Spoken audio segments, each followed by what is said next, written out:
अरे यार, ये कॉल कौन कर रहा है? क्या नंबर है? किसका है? अस्सलाम वालेकुम। वालेकुम अस्सलाम। सुने पिकनिक का प्लान बन रहा है, पिकनिक पे? तो पिकनिक पर चलेंगे? यार, बेगम से पूछ कर बताता हूँ मैं। अरे मैं आपकी बेगम ही बात कर रही हूँ। है?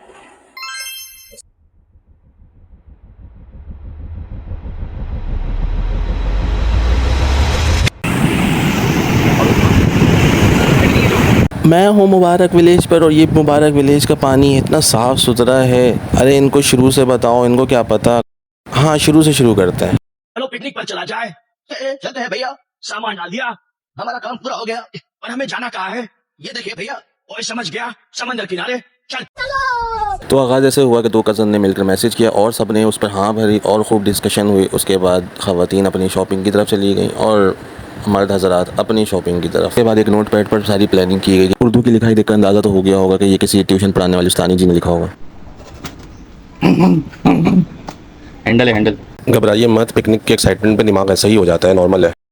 बारबेक्यू के लिए बेहतरीन मसाला तैयार किया। जब उनसे पूछा कि इसमें क्या क्या डाला है तो उन्होंने इंडियन स्ट्रीट फूड की तरह कहा कि इसमें सीक्रेट मसाला है। सामान फुल तैयार है, सारी चीज़ें, और हम कूली बनकर सामान लेकर नीचे पहुंच गए गाड़ी में और गाड़ी से पे हम रवाना हुए। मुबारक विलेज जाने का बेहतरीन वक्त वही है कि जब आप पहुंचे मुबारक विलेज तो तुलुए आफ्ताब का टाइम हो। उसके बाद माड़ीपुर पर एक मैंडेटरी स्टॉप आता है जहाँ पर आप सारे बर्फ़ और कोल्ड ड्रिंक ठंडा करने का लेते हैं और इसी बहाने कमर भी सीधी करने का मौका मिल जाता है। उसके बाद यहाँ से रवाना होकर हॉस्पिटल वाले रोड के सामने से कट लेकर अंदर की तरफ मुड़ते हैं तो वो मुबारक विलेज की तरफ जाता है वो रास्ता। इस सड़क पर सफ़र करने के बाद मुझे एक चीज़ समझ नहीं आई कि मैं जहाँ रहता हूँ वो कराची शहर है कि ये कराची शहर है, क्योंकि इस इलाके में जो सड़कें बनी हुई थी वो तो मैंने अपनी ज़िंदगी में अपने मोहल्ले में कभी नहीं देखी होंगी। इतनी स्मूथ, इतनी अच्छी बनी हुई थी, जबकि यहाँ कोई आबादी भी नहीं है। लेकिन हमारी आबादी के होते हुए भी हमें सड़क ही मुयसर नहीं है। खैर, हुकूमत के बारे में मैं ज़्यादा कुछ नहीं बोलूँगा क्योंकि मुझे वीको डाले की टेंशन है, वो बाहर ना आ जाए। वैसे तो हमारी गली में आ भी नहीं सकती, गली इतनी पतली है। और बिलाखिर हमें वो सीनरी नज़र आई जिसके लिए हम 2 घंटे सफ़र करके यहाँ तक पहुँचे थे।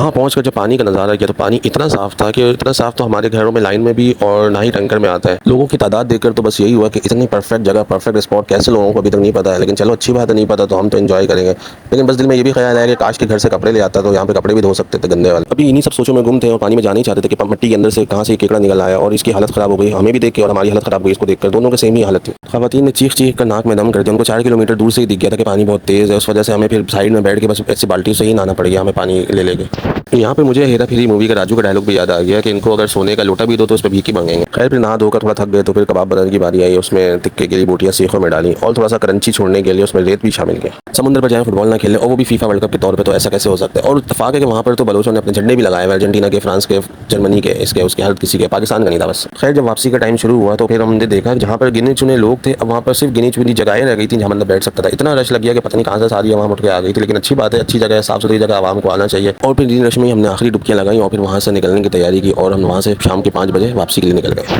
अच्छा, ये तो था हमारा आज का व्लॉग। मैं आपको यहाँ पर एक स्क्रीनशॉट डाल देता हूँ। इसमें आपको सारे खर्चे वगैरह आपको दिख जाएंगे। ये हमारा नॉर्थ कराची से मुबारक विलेज का था। इसमें हाट के खर्चे और सारे खर्चे इसमें शामिल हैं, तो आप इसमें देख सकते हैं और सारी चीजें आपको समझ में आ जाएंगी कि क्या है। अगर आपको कुछ चीज समझ में नहीं आ रही इसमें से तो आप मुझसे पूछ सकते हैं। इसमें मैं आपको एक्स्ट्राज जो लिखे हैं उसका मैं बता देता हूँ कि जो सेकंड लास्ट में लिखा हुआ है एक्स्ट्राज, इसमें ये है कि आपको खुले पैसे रखने हैं। आपको यहाँ से जाते हुए लाजमी हाल में 100-50 के बहुत सारे खुले रखने हैं, क्योंकि आपको रस्ते में देना पड़ता है। जहाँ मुबारक विलेज वाला जो रास्ता है वहां पर जाते हुए 3 चौकियां आती हैं, एक पुलिस की, एक कोस्ट गार्ड की, एक नेवी की।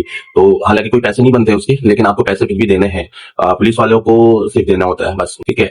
उनसे आपको बार्गेनिंग करना आना चाहिए। वो 100-50 आप रखे हैं, वो पैसे मांगेंगे हराने, वरना वो बस बोलेंगे कि वापस जाओ वापस जाओ, बंदा इतना दूर से आया और वापस जाए, ऐसा तो नहीं हो सकता। तो जाहिर है उनको फिर देना है। वो किस चीज के पैसे होनी, बस सिर्फ वो एक तरीके से वो बस कुछ नहीं पता, वो रिश्वत भी नहीं है, वो क्या है पता नहीं, बस उनको देना है। लेकिन अब ये तो पुलिस वाले समझे, खुद समझे कि भाई कि आप एक बंदा अपने ही शहर में, अपने ही उसमें घूमने के लिए जा रहे हो, वहां पर उनको पैसे देने पड़ रहे हैं, तो ज्यादा कुछ बोलूंगा नहीं। लेकिन ये कि उनको समझना चाहिए, आप ऐसे ही अपने अपने डिपार्टमेंट की ही बदनामी कर रहा है। उसके अलावा फिर एक कोस्ट गार्ड और नेवी का आते हैं, वो इंतहाई नफीस किस्म के, इंतहाई अच्छे लोग हैं, कुछ भी नहीं पूछा उनसे, बल्कि आप बातचीत करो वो आपको बता रहे हैं। मैंने उनसे ऐसी थोड़ी बहुत बातचीत की, कितना दूर है और क्या है, पानी कैसा है, उन्होंने बहुत अच्छे से समझाया, कुछ भी मसला नहीं है। वो सिर्फ एंट्री करते हैं और वो देखते हैं कि फैमिली जा रही है, सही फैमिली है, इस तरह की, बस वो एक नजर देखते हैं, कुछ भी नहीं करते, तंग नहीं करते, कोई सवाल नहीं करते हैं।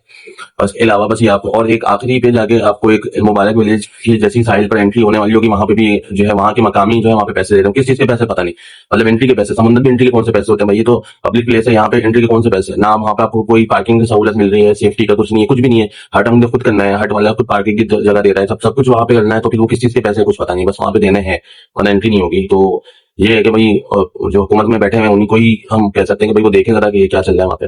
उसके अलावा दूसरी चीज है कि अगर आप जब प्लानिंग कर रहे हैं जाने की, तो फिर हर चीज लिख के रखें। जैसे कि अगर आप चाय तो वहां जाकर पकाने के इरादे, तो चाय की हर चीज, यहाँ के चम्मच से लेके चाय पत्ती देगची तक सब कुछ लिखेंगे। दूध, चाय पत्ती, देगची, चम्मच, छलनी, चीनी, निकालने का डोंगा अगर है तो वो हर चीज उसमें लिख के रखेंगे पेपर में, और निकलते वक्त टिक मांग रहा है, क्योंकि वहाँ पे कोई दुकान या वहाँ पे कोई इस तरह की कोई चीज नहीं है। तो आपको ऐसा नहीं कि वहाँ पे अगर आप घर से कुछ भूल गए तो वहाँ मिल जाएगा, कुछ भी नहीं मिलेगा। आपको ख्याल रखना है सब चीजों। सबसे इंपॉर्टेंट चीज है कि आप पेरेंट्स को समझाएं कि अगर आपको सर्दी लग रही है, इसका मतलब ये नहीं कि बच्चों को सर्दी लग रही है। अगर आपको गर्मी लग रही है, आपको प्यास लग रही है, इसका मतलब ये नहीं कि बच्चों को प्यास लग रही है। उसी तरह अगर वहाँ पे आपको पानी तेज लग रहा है तो उसका ये मतलब नहीं कि पानी वहाँ पे तेज है। भाई वहाँ पे नॉर्मल पानी ही होगा, समुद्र में पानी ही होती है, लहरें ही होती है। और जो बंदा जा रहा है ना वहाँ पे, वो अगर बड़ा है तो उसको पता है कि वो क्या करने जा रहा है, कहाँ जा रहा है, नहाने ही जा रहा है, वो डूबेगा नहीं। उसको भी अपनी जिंदगी प्यारी है, उसको अपनी बहुत सारे उसके भी सपने हैं। तो आपको सिर्फ फिक्र नहीं है, हर बंदे को अपनी भी फिक्र होती है, ठीक है। तो जब आप जा रहे हैं ना, तो आप चीखें नहीं पीछे से कि पीछे आओ पीछे आओ पीछे आओ, वरना वो एंजॉय नहीं होगा, वो तब तक ही रहेगा। इससे बेहतर है कि आप खुद भी एंजॉय करें, हम उसी सब देखें, वहाँ पे एंजॉय करें। एंजॉय करने के लिए जाना, वहाँ पर लाइफ गार्ड वाला मौजूद है, जब वो मना नहीं कर रहा है तो आपको क्यों लग रहा है कि डूब जाएगा बंदा। तो आप उनका जरा ख्याल रखें। लाइफ गार्ड वाला वहाँ पर किसी वजह से है,